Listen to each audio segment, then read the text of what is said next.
Fala galera, tudo bem com vocês? Hoje eu estou recebendo aqui o professor Dr. Márcio Micelo. Muito obrigado por me acolher aqui na sua sala e pela disponibilidade de vir explicar um pouquinho aqui pra gente. Tá certo. Gostaria de agradecer também a oportunidade de estar explicando aí uma teoria importante, que na minha opinião é a que melhor explica a crise deflagrada de 2008. Né? O professor é carioca, formado em economia pela Unicap e tem mestrado pela UFPB e doutorado pela UFF. Então, hoje a gente vai falar um pouquinho sobre a teoria da hipótese da fragilidade financeira e tentar entender a crise de 2008. O professor pode ficar à vontade. Justamente, eu pensei no tema porque nós vivenciamos em 2008, né, a segunda maior crise da história do capitalismo. A crise foi deflagrada no epicentro do sistema, né, e eu acho que essa crise foi um divisor de águas, como sempre, né, porque fez com que nós tivéssemos que revisitar a teoria keynesiana, mais especificamente a teoria de um autor pós-keynesiano, né, chamado Raymond Minsky, que defende que o lado financeiro é quem determina o lado real da economia. Né?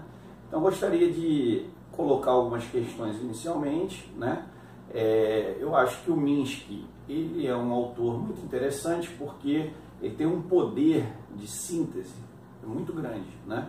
Então, a gente pode pegar algumas frases dele e, a partir dessas frases, a gente já tem uma noção geral do que seria a sua teoria, mais especificamente a teoria da hipótese da fragilidade financeira. Então, o Minsky diz o seguinte, que a estabilidade é quem cria a instabilidade. Né? São justamente nos momentos de euforia que a crise pode estar sendo gestada. Né? Então, é importante entender também que o Minsky coloca os agentes econômicos a partir de uma perspectiva hierárquica. Né? E aí, dentro dessa hierarquia, ele considera os bancos como no topo da pirâmide, justamente porque o Minsky, assim como o Keynes, enxergam nos bancos os agentes econômicos que têm a chave para o crescimento econômico, porque eles têm justamente o poder de criar moeda. Né? Então, eu queria tentar imaginar a crise deflagrada de 2008 a partir dessa teoria. Né? E aí o que o Minsky acaba colocando também é que um agente econômico ele é avesso ao risco ou amante do risco a depender da situação. Né? Então existe já uma grande diferença em relação à perspectiva de risco que a teoria neoclássica apresenta. Para a teoria neoclássica, um sujeito ele nasce amante do risco e outro sujeito nasce avesso ao risco. Então, ser amante ou avesso para a teoria neoclássica está muito ligado à personalidade de cada indivíduo, é intrínseco à personalidade de cada indivíduo. Né? Enquanto que o Minsky enxerga essa questão do risco como algo situacional. Né? A depender da leitura, da releitura que você faz em relação a uma determinada situação, até mesmo em relação às expectativas que você cria acerca do futuro, você pode mudar de postura e essa mudança de postura ela gera um desequilíbrio muito maior, ou essa possibilidade de mudança de postura a qualquer momento acaba gerando uma possibilidade de desequilíbrio muito maior no sistema capitalista. Né? Então vamos pensar o Minsky a partir de uma taxonomia criada por ele, que ele classifica os agentes em três possibilidades. Né? Os hedge, os Ponzi e os especulativos. Né? Rapidamente, o que seria o hedge? O hedge é aquele do lado da demanda de crédito, né? É aquele que pensa em realizar um investimento, tá certo? Projeta esse resultado no fluxo de caixa e se o resultado aponta para ele ter a condição de pagar juros e amortização num primeiro momento, ele realiza o investimento, senão ele aborta, tá certo? O especulativo é aquele que pensa um determinado investimento, projeta esse resultado no fluxo de caixa e se paga pelo menos juros, mesmo que não esteja amortizando, ele acaba realizando o investimento porque ele acredita que no futuro as coisas vão ser tão boas que ele vai conseguir finalmente pagar a amortização e ainda formar um montante de recursos para novos investimentos. E o Ponzi é o especulativo extremado. Ele pode, até mesmo ao fazer uma leitura de curto prazo, enxergar a possibilidade de não pagar nem juros nem amortização, ele pode realizar o investimento. Por quê? Porque Ele acredita que no futuro as coisas vão ser tão boas que ele vai estar pagando juros e amortização. Não existe no Ponzi a questão de risco moral, tá certo? Ele é um cara decente, ele é um cara que toma essa atitude justamente pela perspectiva que ele tem de futuro, né? Então a situação que se criou a partir da análise que ele fez possibilita que ele seja Ponzi, tá certo? E do outro lado, os bancos também podem estar hedge especulativo ou Ponzi, a depender da situação também. Então, eu diria que um banco está hedge quando está mais conservador, né? Quando as expectativas que ele cria acerca do futuro fazem com que ele tenha que tomar essa decisão naquele momento, tá certo? Mas ele pode estar especulativo e pode estar Ponzi também. Ele pode estar muito mais disposto a oferecer empréstimos, né? Muito menos rigoroso nessas análises do ponto de vista da viabilidade econômica dos investimentos.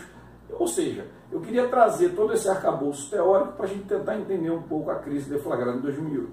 A crise deflagrada em 2008 foi uma crise para muitos surpreendente, né?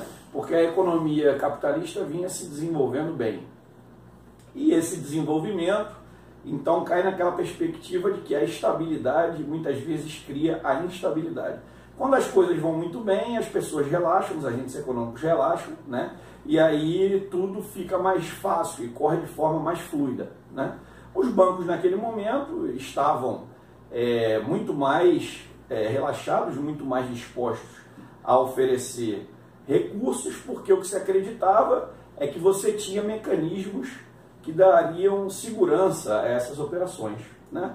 E os mecanismos são os mais diversos, a gente não tem muito tempo para detalhar isso, na verdade a gente precisaria de muito tempo, né, para explicar com bastante profundidade a teoria Miskiana, mas a intenção não é explicar com bastante profundidade, a intenção é gerar uma provocação, né? E aí com certeza a partir desses vídeos que estão sendo postados, desse trabalho já que você está fazendo, que é de fundamental importância, o aluno vai se sentir provocado e vai realmente mergulhar na teoria e vai conseguir apreender, né, tudo que se precisa para que ela seja uma musculatura importante para analisar os fatos econômicos que estão a todo momento acontecendo entre nós, né? Mas vamos lá, então voltando um pouco à questão dos bancos, os bancos estavam bem relaxados porque existiriam mecanismos, né, de proteção ao próprio banco, e dentre os que existem, os colaterais eram muito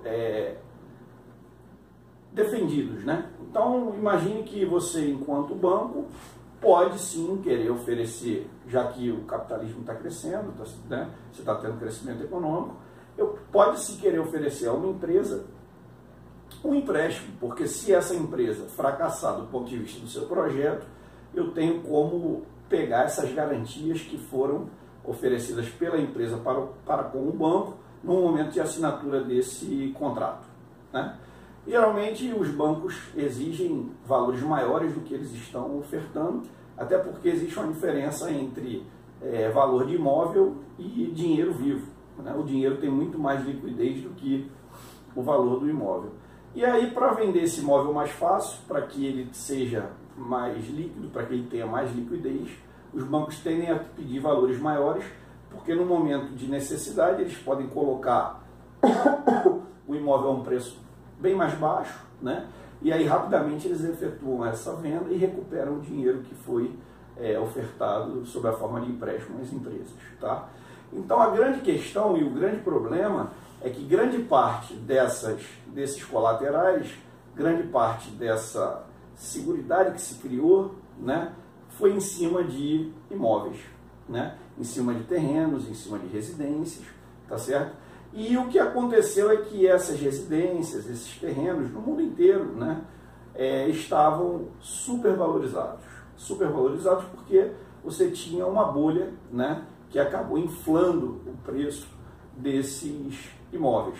Uma vez que você tem isso como garantia, na verdade você tem um pouco de capital fictício, parte disso não se reverte em riqueza, porque não existe riqueza efetivamente, né, já que os preços estão super valorizados. Então o que o Minsky vai dizer é que a crise é fruto geralmente dos desencaixes, né, entre o ativo e o passivo de bancos e empresas. Então, aquele valor que está superestimado no ativo, quando a bolha estoura, aquele valor se reduz muito, inclusive ficando inferior ao que foi oferecido pelos bancos. Então, se a gente faz essa análise individual, a gente vê que isso já estremece o sistema. Imagine uma análise agregada, imaginem várias situações desse tipo. A meu ver, foi o que aconteceu durante a crise deflagrada de 2008, tá certo? Você teve um desmoronamento, uma desintegração desses colaterais, né? E aí o que a crise nos mostrou é que realmente precisa existir regulamentação para que coisas desse tipo não venham a acontecer, né?